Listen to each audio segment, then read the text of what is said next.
मेरी जिंदगी में हमेशा से मोटो था कि मैं लड़की वो लेके आऊंगा जो मेरे माँ बाप की इज्जत करे।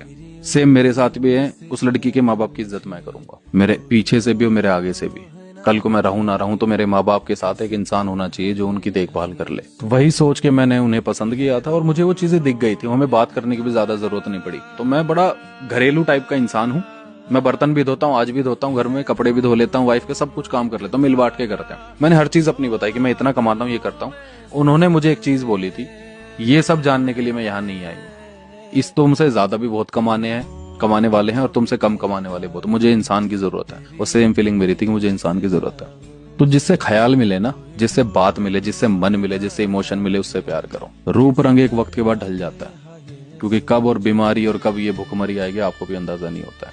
तो फीलिंग मिली, बातचीत हुई, घर में थोड़े से कलेश हुए क्योंकि इंटरकास्ट मैरिज है, वो ब्राह्मण है, हम यादव हैं। चीजें हुई, सॉल्यूशन निकले, बातचीत हुई और अच्छी चल रही है। और आप यकीन नहीं मानोगे, इतनी अच्छी चल रही है कि हमारी सोसाइटी की बहुत सारी औरतें जलती हैं। जब एक लड़का पैदा होता है ना, तो उसी वक्त उसके घर वाले अपनी ख्वाहिशें उसके ऊपर डाल देते हैं कि ये है जो घर चलाएगा। उम्मीदें सेट होनी तभी से स्टार्ट हो जाती है। हाँ। और ये बहुत डीप बात थी कि जब वो पैदा होते हैं सिर्फ तभी खुशी मनाई जाती है कि हमारे घर में लड़का हुआ। बस उसके बाद कभी नहीं मनाई जाती। उसके बाद तो जब वो मर जाता है तब ये बोला जाता है कि इस घर में अब कमाएगा कौन।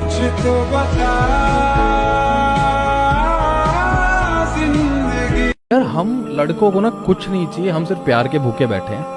ठीक है, हम 10 में भी घर चला लेंगे, 1 करोड़ में भी घर चला लेंगे, उसमें बच्चे भी सब कुछ कर लेंगे। हमें चाहिए कि जब मैं घर आऊं मुझे शांति चाहिए। लड़कों की आधी जिंदगी इस चीज में बर्बाद हो गई कि मुझे नौकरी करनी है, घर चलाना है। एक टाइम आता है, वो फेज होता है, एंग्जाइटी डिप्रेशन चालू हो जाता है, जो कहते हैं ना कि 12वीं के बाद पता चलेगी जिंदगी।